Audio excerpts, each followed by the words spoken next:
Hey YouTube, this is Dean making another vid. If you like my content, please consider hitting the like button. Also, please consider subscribing, as it is very much appreciated.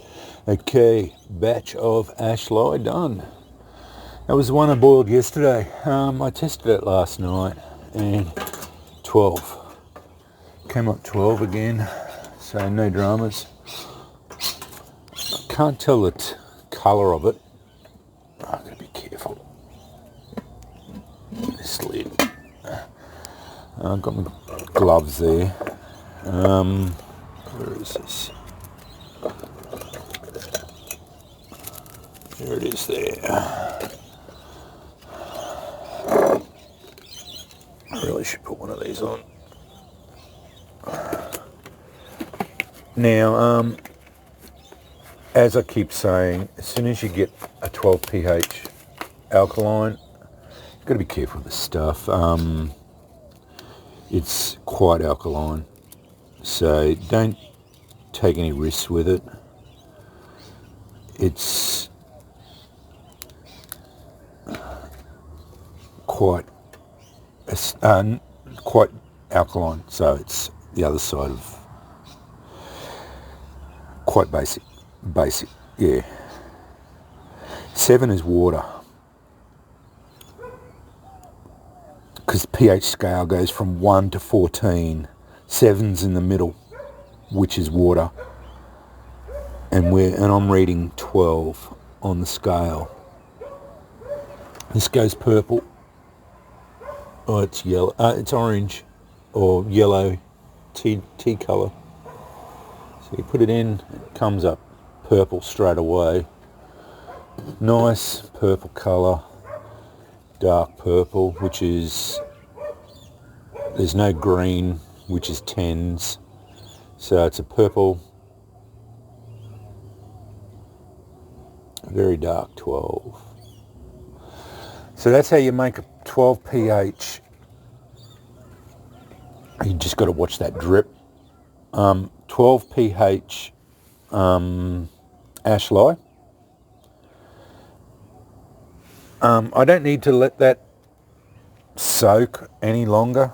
It's not going to get any better, as far as I know. I've always pulled it as soon as it shows 12 pH. I've never left it any longer. I don't think it's going to get any more out of there. I suppose I could leave it, but I've always just put it straight into the... See, what I'm worried about is if there's any, because there's a little bit of charcoal left, no matter how how often I strain it, I can never seem to eliminate that charcoal. And this charcoal's floating on the top. There's a little bit of charcoal always in every batch I make. So it doesn't matter how much I try to strain it and make it, as best I can get the ash in it.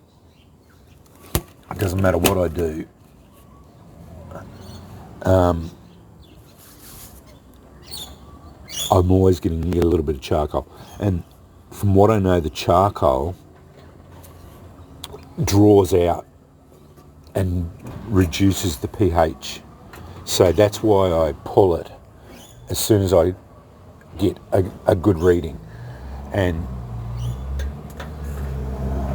so that's why I pull it as soon as I get that reading. So I'll drain this off. Now there'll be a layer of sludge in the bottom down here of ash and crap down the bottom. I do not worry about trying to strain that or anything. I just pour the liquid off, put it in my mason jar, and basically I have a sieve that I've got there that I try to get as much of the charcoal and whatnot, all the rubbish, debris, left out of the liquid, so only ash lye goes into the jar, and then I discard that. And all this rubbish at the bottom I just throw away. I don't try and squeeze it out or any of that. I found the amount of liquid that you get from that is negligible, and it's just a waste of time for me. I've got better things to do than squeeze that stuff out. You've got to have it on. With 12 pH, you've got to have gloves on. The chances of getting it on your skin is just too high, and the risks are too great for me to do that. I just don't want to be handling this stuff too much, and I just pour it out. And then once I pour it out and that, I try to eliminate handling it at all. So when I put things in it, it's always got gloves on, and then the drying out process. Once things are dry, it's no dramas. You can handle it. I've found it doesn't seem to affect my hands at all. But anytime things are wet, I don't touch it with my hands. So yeah, that's just the safety precautions I take, because you just have to, because otherwise you'll end up getting stuff on your hands, and it's no good for you. I don't know how I did think about the fumes coming off in my oven, but yeah, I don't know.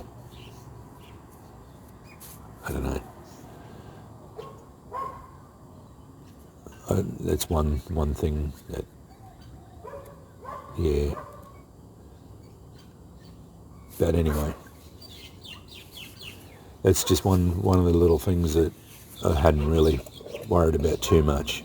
It's only a little bit of fumes, but you use oven cleaner, because this is basically just oven cleaner. You put the oven in, and you turn it on, clean the oven, and then you don't worry about it afterwards. So the heat of the oven stops it from hurting you. So yeah. But anyway, that's how you make ash lye. So just to go over how I made it, was sifted ash, hardwood ash. So make the hardwood ash. There's no softwoods in it at all. So sifted as much charcoal out of it as I can. Soft water, so demineralised water in there. And I filled it up. I actually filled this up a fair bit, but I made a fair bit of it. This has got it quite a... yeah, it's filled up to about here. I boiled it off too, so it was actually quite high. I had to turn it down because the rolling boil made it bubble up fairly high. But then it was an aggressive roller boil for a full hour, and then I turned it off. I only stirred it originally, but because I had an aggressive rolling boil, I only stirred it once or twice during the hour, and then turned it off, and that was it. And then let it cool down. And then after about 2 hours of cooling, I tested it later on that night, because I went out and then I come home and it was almost cool. I could actually touch the outside of the container, the vessel, and then I tested it last night and it was showing 12 pH then, and then again this morning. So yeah, it hasn't developed overnight, but as I said, I am worried that the slight residue of charcoal that I get will reduce the amount of pH in it, so that's why I pull it. I do think if you do buy I'm going to look it up online about what you're extracting, the potassium, and then there's another chemical name afterwards of it. I might buy a kilo of it and try and make just a kilo, just so it's got no charcoal whatsoever in it, and see what it is. Because I think it'd be about $15 for it. What's the difference if it cost me $15 to make a really nice strong batch of ash lye. What's the difference? See if that makes a difference in the production. But it is starting to get quite hot now, I know, and I'm not going to be able to have fires much longer, because I know I will start getting more and more visits from the council if I have fires too often, more now. So, because it was 33 degrees yesterday afternoon, I still had a fire, and I know my neighbours just won't tolerate it if I have fires during summer. They just won't, and even though I'm in compliance, they'll still complain. So, and it's just a hassle having the council turn up all the time. So yeah, but anyway, so the window is quickly shutting for me as far as being able to produce the stuff anyway. So this will probably be my last batch, and I've got one more fire downstairs of ash that I'm going to go and collect, and that'll be for kits, because I like having a bit of hardwood ash anyway, just to rub on stuff anyway. So yeah, but I'm very happy with that batch, and I'll put that in mason jars, in my jars now. But I did add 2 lots of pH 10, maybe 11, and turned it into 12. So you can increase the reading if you want to by using quality ash. So yeah, I haven't got a big enough jar to amalgamate, or because I made a fairly large batch, but it did have a fair bit of ash in the bottom, so probably that much of it will be sludge, and the rest of it will be liquid. I think the liquid goes up to about here. So yeah, I've got probably 2 litres, 3 litres of it. I am going to re-soak all, except for the finest stuff. I'm going to re-soak all punkwood I've got, because it's still fairly inconsistent. It will take a spark after a while with my best strikers, but that I want it to be able to take a spark fairly well within 5 or 10 strikes, not sit there and drive sparks into it for a fair while.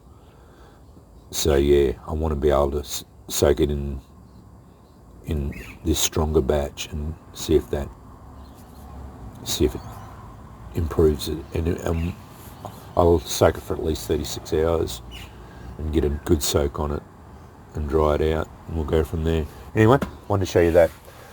That's how I produce a 12 pH ash lye. And I might actually give it I'm going to look up and see if how to make some ash lye soap too. I might give that a go. Just get some beef tallow and make some ash lye soap, just for shits and giggles. See what that's like as well.